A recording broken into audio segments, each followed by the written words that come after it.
Hey, good morning, my friends, and welcome to the morning briefing. It is great to be back with you all again this absolutely lovely Sunday morning. What a difference a day makes. If you're watching this on YouTube, you're going to be able to see exactly what I mean, because this was Surfside, California, just one day ago, 24 hours ago. Here's what it looked like. Nasty weather, no question about it. It was miserable, but today it's an absolutely gorgeous day. And right when I was setting up, I saw something back there in the distance. I don't know if it was dolphin coming out of the water, a possible gray whale, could be the northern migration, could be the southern migration, but there is something out there in the background, and I want you to take a look at it. A little bit later in today's report, I'm going to show you 3 items that a good friend of mine, Lupita Ochoa, who wanders up and down these beaches every day just to soak it all in. She's just one of many friends I've made here on the morning briefing, because there's not all that many people up this early usually. And so I'll show you those items and see who can identify them in our comment section. I'm looking for somebody who knows their seashells and also the vertebrae of some animal. So we'll check that out. All right, historic rain and snow and weather here in Southern California, also in northern Baja, California, where they've been having some snow, 45 inches of snow in our Sierras, and probably another 7 inches going to fall today. In fact, as I look out toward the mountains, I can see all kinds of snow, or I can see the clouds hovering above, which is generating more snow.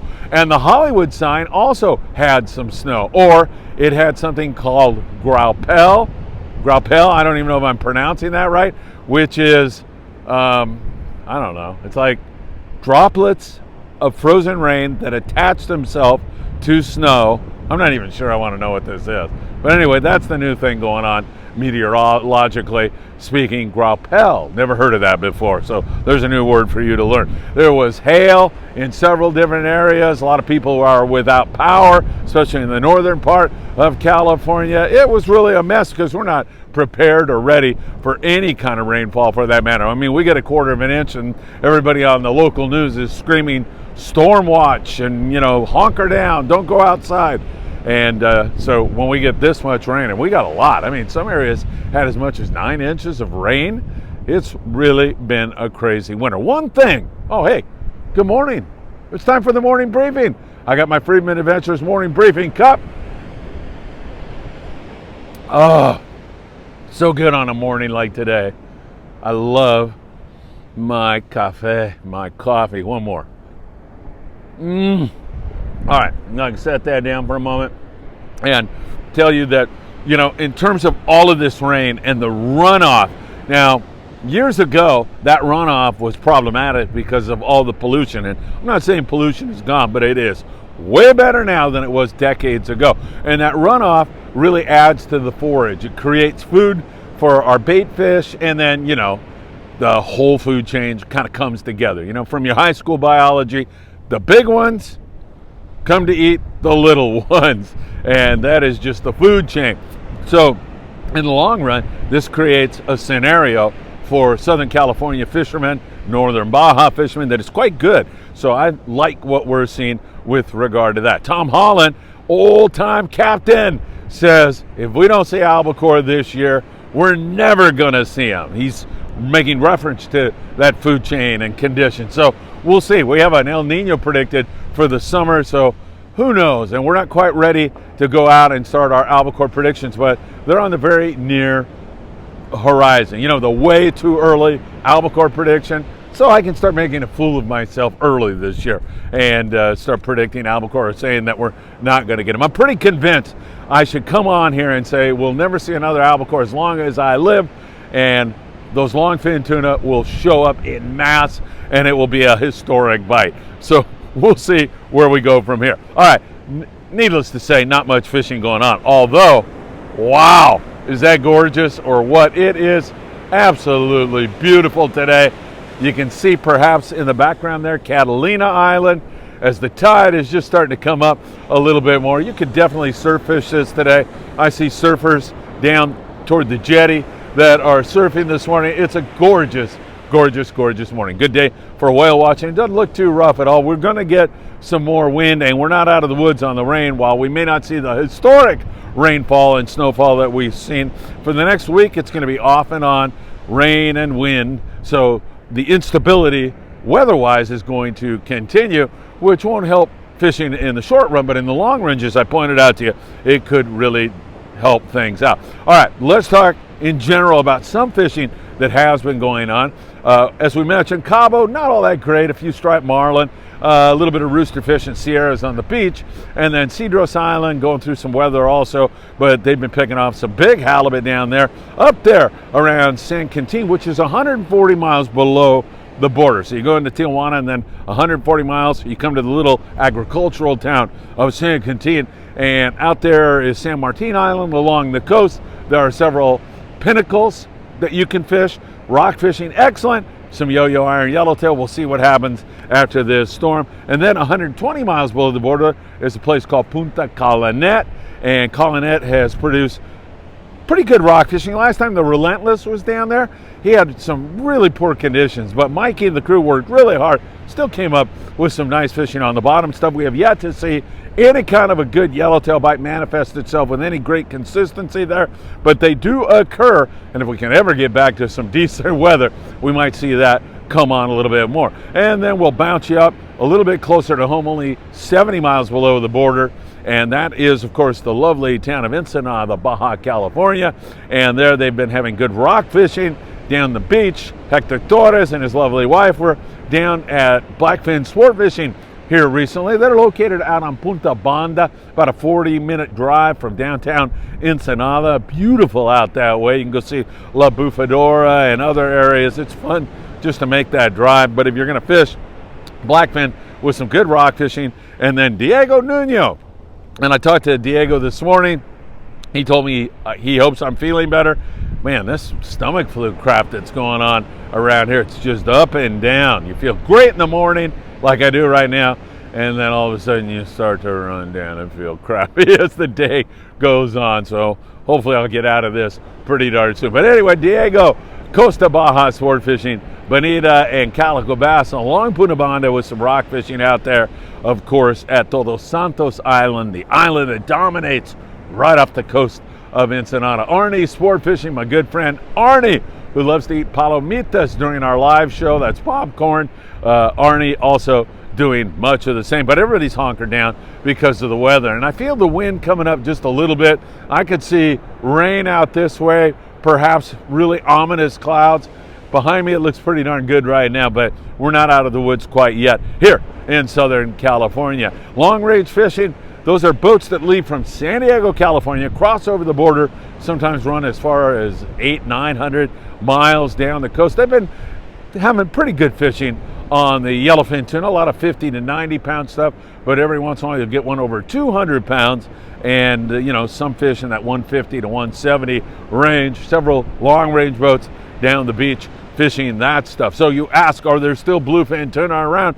And the answer is we're not entirely sure, but there has been commercial catches earlier this year that suggest that the bluefin is still here and that we're going to get another season in on that. So we'll keep our fingers crossed on that one, and hopefully that's exactly what is going to manifest itself this year again, because we have been the envy of the world in Southern California with long-range size fish, even bigger than long-range size fish. Bluefin tuna from 20 pounds to over 300 pounds. Joe Martinez had the biggest bluefin last year. I'm pretty sure Joe's was 315 pounds, caught on the Endeavor out of Ventura Harbor sport fishing, and Joe joins us on most every single one of our Friedman Adventure trips, and you should do the same. We still have a few openings. You want our charter list? Just send a text to 657-227-6459. Send me a text and I'll send you our charter list, and you can come out because I'll be there videotaping your every move. Well, I'll give you a little bit of privacy. Not much, but I'll give you some. So an absolutely gorgeous morning here in Southern California, but we're not out of the woods quite yet. We'll continue to watch it. I almost forgot. I got that show and tell thanks to Lupita Ochoa which I'm going to show you right now. One more thing, don't forget to hit that like button and become a Patreon member. If you become a Patreon member, you will help us to produce more and more content. We've got some big news on the horizon. As soon as I feel just a little bit better, we'll be breaking some news about more content that we're going to be producing for you. More beachcombers coming out this morning. Everybody's like, man, I'm over this weather. I want to get back to some good stuff. So patreon.com, search Friedman Adventures. As little as $5 a month, pennies a day, we're able to produce more and more content, add more shows, and do this 24/7 just the way you like it. All right, first item that Lupita found beachcombing today. Can you identify this? And all I want you to do is go to our comment section and leave a comment on YouTube, not on Facebook, not on Instagram, not on TikTok, on YouTube. And who knows, maybe we'll have a prize for whoever can identify the following. Number one. Who can identify this beautiful shell? Who can identify that? That's number one. Lupita Ochoa. I hope you can see that perfectly. There you go. That's number one. All right. And number two, I have a vertebrae. I shouldn't even tell you that. Why did I do that? I have a vertebrae of some kind of a species, some life form here that inhabits Southern California. This is a vertebrae. What is it a vertebrae of? What is it? Tell me. Anybody who can tell me. Perhaps we'll win a prize. Perhaps not also. I don't know. I haven't looked and I'm not feeling that great.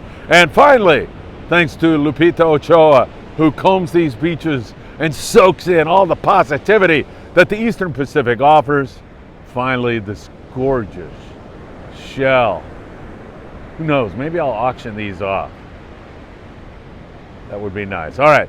Who knows what that is? All right. So if you can identify any one of those, put a comment up, as I would deeply appreciate it. And thank you, Lupita, for stopping by and saying hello. Lupe also has been a little bit under the weather, so I hope you are feeling better, as I do for all my friends out there. Yeah, you know, I've told you how much gratitude I have for all of those who've sent me a message and said, I hope you feel better. And while I deeply appreciate it, there are other people with much bigger problems in life. Eddie Leland continues his battle with cancer, and he seems to be doing a lot better. In fact, Eddie even reached out to me. He hadn't heard from me for a few days, so he said, are you okay? Are you feeling all right? So a guy who's in that boat reaching out to see if I have some sniffles, I mean, I really, really appreciate it. All right, man. As crappy as I feel, I'm so happy I walked out here, because that is a thing of beauty. That is something you just can't replace. This access to this beautiful ocean should remain open all the time for the common man like me to come out and feel like you've been a little bit rejuvenated. All right, my friends, take care. I don't know about fishing for the next week or so. Certainly way down in Cabo, Baja California Sur, there'll be some fishing down there in Cabo Loreto and all those areas as they are starting to come together. Up in Norte, it's going to be a little bit iffy. We'll be able to get some boats out of Ensenada and fish around. And also here in SoCal, it's going to be a little iffy for the coming week, but we'll be able to, in between little rainfalls and some wind, be able to get some guys out. Have a great day. It's always great to spend time with you, and thank you so much for all you do for Friedman Adventures. Have a wonderful day, and I hope to see you really, really soon, my friends. Take care. Delicious.